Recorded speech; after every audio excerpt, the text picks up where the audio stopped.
Few days before Christmas Day, kaya samahan niyo ako mag-shore leave dito sa Hukban, Holland para mas ma-feel natin yung spirit ng Christmas. Hi guys, my name is Jolan and I'm working in a Ro-Ro passenger ship. This flower shop located in Hukban, Holland caught my attention last time na lumabas kami. Every time kasi na may mga occasion like Valentine's Day, Mother's Day, at eto nga nalalapit na ang Christmas Day, ay palagi nga maraming tao dito sa shop na to. At sino ba namang hindi mapapatigil sa ganda ng tanawin na makikita mo? Napakasayang pagmasdan at nakaka-good vibes naman talaga yung Christmas Village display na ginawa nila dito.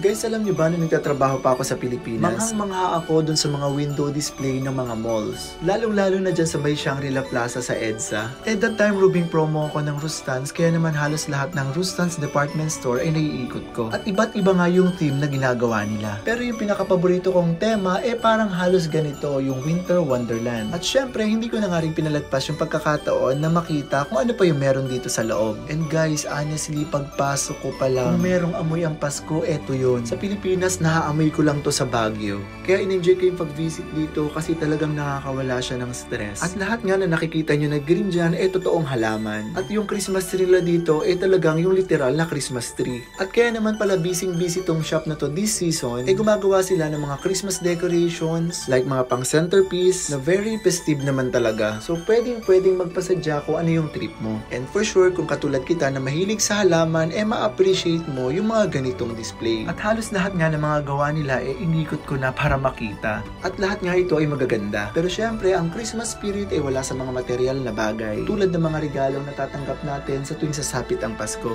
Add-ons na lang siguro yun kumbaga. Dahil ang totoong spirit ng Pasko ay malayo ka man sa mga mahal mo sa buhay. Natin na ang turing na diwa ng Pasko ay nasa pagmamahalan. At pagbibigayan kahit hindi sa material na bagay. Kaya naman sa mga kamag-anak ko dyan, pamilya ko, kaibigan, at syempre sa mga inaanak ko, palagi niyong tatandaan, mahal na mahal kayo ni Ninong. Yun na lang muna yung maibibigay ko sa ngayon. Huy, kuripot. So mabalik nga tayo dito sa shop na to. Hanggang ngayon, iikot pa rin ako ng ikot dahil gandang-ganda pa rin ako dun sa mga displays. At iniisip ko nga kung ano yung pwede kong mabili at may iuwi sa bar para kahit papano hindi naman nakakahiya. And at the same time, para mas ma-feel ko talaga yung spirit ng Christmas. Nang sa ganung paraan, maibsan ang lungkot na nararamdaman. At para sa mga malalayo sa pamilya ngayon darating na Pasko, mga OFW at seaman na katulad ko, mahigpit na yakap sa ating lahat at maligayang Pasko. Always find ways na maibsan yung lungkot na nararamdaman nyo. Dahil alam naman natin na iba talaga ang Pasko ng Pinas. At hanggang dito na lang muna guys. For more Ro-Ro life story, please follow for more.